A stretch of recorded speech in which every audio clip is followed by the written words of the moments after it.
Hello, everyone. This is Brain Muffin back with the Nerd Corner. I guess we could call this. So I found this interesting. This was from Wired.com, and the streaming wars began in 2018, and they're only going to get worse. And I agree with this title already. I mean, we had Hulu and Amazon, and Disney's announced something, and Warner Brothers has announced something with the DC stuff, the DC streaming.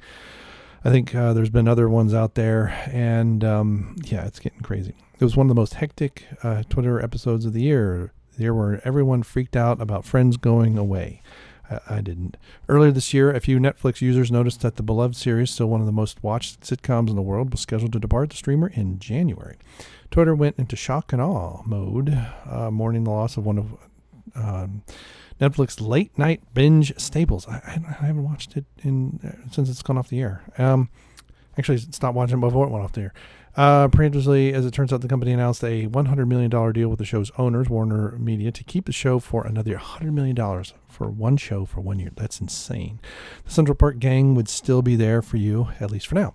The panic over Friends and the 9-generation renewal that ended it, I wonder how much the actors get of that. I bet not much. Renegades is just how costly and caustic the streaming wars will become in the year ahead, with several high-profile new services being launched next year, including Disney Plus, an unnamed series from both Apple, entries from both Apple and AT&T. And I think you've got like CBS All Access. I think the networks have their own crap too. Viewers find themselves subjected to the programming and pricing whims of, until they price themselves out, and then they'll die. All of them locked in the battle for your attention.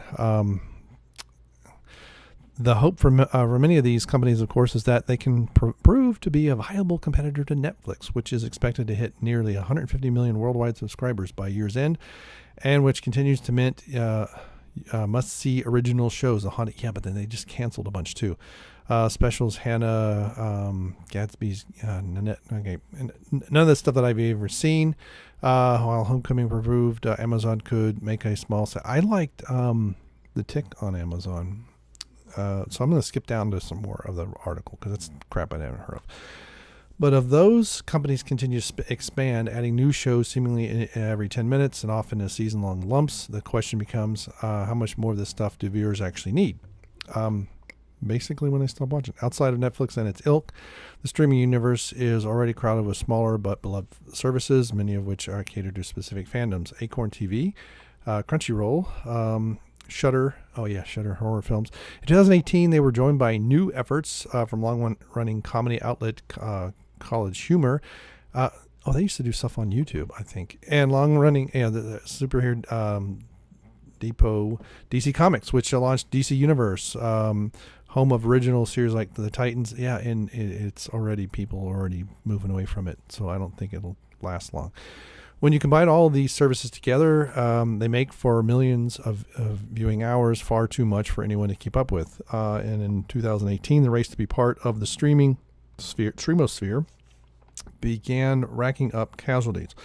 Warner Media shuttered such niche programs as Filmstruck, a classic movie service which reportedly around 100,000 subscribers.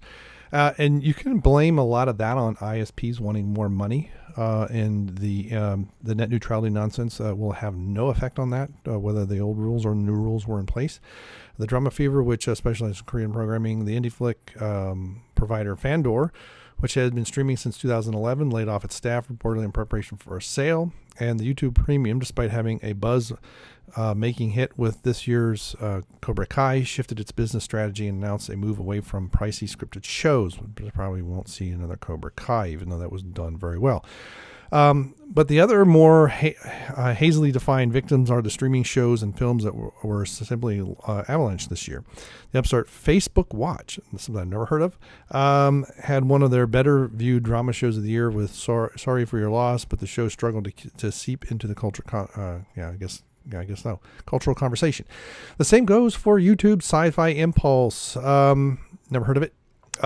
Which received a seasonal renewal and a huge reception at this year's Comic-Con, while mostly staying under the radar. Okay. So no Cobra Kai. See, Cobra Kai didn't have SJWs, so that's probably why they didn't renew it. Well, it's cool that Hulu is getting into the prestige game. Did you know about Minding the Gap when it was released in August? Nope. And even if you are only subscribed to a single streamer, there are so many on-demand offerings that it sometimes feels as though you're not sitting as though you're not sitting back and relaxing with a show. Instead, no, it doesn't. Hurriedly gobbling down show after show. Nope. Like Lucy the Chocolate Factory. Yeah, that's a nice callback. By the way, all 6 seasons of I Love Lucy are now on Hulu. And it's about to get more crowded. So finally, we're getting to why I'm reading this article. The forthcoming Disney Plus will not only pull from the company's massive library, but roll out original series like the Star Wars drama The Mandalorian, which people want to see out of morbid curiosity, but I don't think it's going to survive. Could also revive some of the high-profile Marvel. Nope, you're not going to see Luke Cage and Daredevil. They didn't unceremoniously axe them. I think Disney pulled them. That doesn't fit the Disney image, and those are basically R-rated adult shows. They're not NPC enough, and Disney is not into R-rated stuff. So I think that's what happened. I wonder why did they have that underline? As the streamer moves away from Disney-owned property, yeah, I think Disney pulled them. They were good. Now, I don't know if Agents of S.H.I.E.L.D. are on there, but I don't think it was a Marvel. It wasn't a Netflix show, which I haven't watched in a long time. Apple's streaming arm, meanwhile, has lined up original programming from such marquee names as Reese Witherspoon, M. Night Shyamalan, and Snoopy. What the Peanuts dog, Charlie Brown's dog, is making shows now? Oh, that's awesome. And AT&T service will likely draw upon many of its recently acquired pop culture corporate assets, from Harry Potter films to Game of Thrones to numerous Warner Brothers produced. Yeah, because AT&T bought somebody, but no, Fox went with Disney bought Fox, or is trying to buy them or whatever, including Friends, and that will make AT&T and Netflix 2 of the most formidable adversaries in the showdown over streaming. The thing is, doesn't AT&T own some of the backbone as well? So I wouldn't be surprised if you see some serious throttling from AT&T, under the covers. I mean that at some point in the future, AT&T might decide if it wants all of its properties for itself. Could there be a better time to invest in a few Friends DVDs, just in case? Yep, that is true. The spinning media, if you can get DVDs or Blu-rays of this stuff, if you really like these shows and you really want to watch them for all time, get the media. If you are just streaming, you are renting the show, and it could go away and you don't have access anymore. So I don't care if they're VHS tapes. Buy the media if you really like these shows. So yeah, I think 2019 is going to be interesting when it comes to the streaming. Are there any comments? That's what I was looking for, but I don't see any. Mainly because there's nothing keeping the throttling from happening. This whole the net neutrality is well named, but that's not what the legislation was about. And it's kind of like pro-choice nonsense. They're gonna throttle stuff. They already do. I mean, most networks are organized to. There's certain types of traffic that are deemed more important than everything else. But it's going to be interesting to see as we get stuff on all these devices. How right now it feels like it's venture capital that's funding a lot of this stuff. Although we're starting to see more and more commercials on even YouTube videos and things like that. When I watch Amazon Prime, there's a commercial before stuff, even though I'm paying for it separately. But which I don't mind, because it's usually one commercial. It's not too long, and you can skip it after a certain number of seconds. And sometimes I just let it play because it's like, hey, it's going to be 30 seconds. I can get ready. And there's very little that I care to binge watch. There's very few shows that I actually watch. Now, some stuff I watch when it comes off of the WB and it's on Netflix, like Arrow and Flash.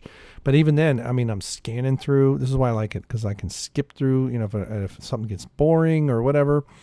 But it's going to be interesting to see what happens with networking and the like, and, what happens with over-the-air television as well. How much of a casualty will it be? Cable TV and things like that, satellite, they're all in a world of hurt now. So we'll see. But because that's the other thing too, is you're going to start seeing cable companies. You kind of get this with Warner Brothers and AT&T. But again, I think that they can only throttle so much before people who bought these other services really get irritated. So we'll see. But you're already starting to see, is it Amazon, I think, does a special thing with was it Android phones or something like that? You get so many minutes a month of video off of there, and that doesn't count. So I think you're also going to see that. And there we got a thing about 11 alternates for color. So what do you think? Do you think 2019 is going to be a showdown of sorts, or do you think it's just going to kind of go and pizzle out? I think it's going to be interesting to see. And what I really hope is the big giants start fighting each other, and then that just lets some David come in and just clobber them. And then that's when we'll have a real choice. Because a lot of these companies, they only get this big because of government loans and things like that. Without government not interference, but support and things like that, they wouldn't get this big. But anyway, I digress. All right, thanks for stopping by, and we'll see you later. Goodbye.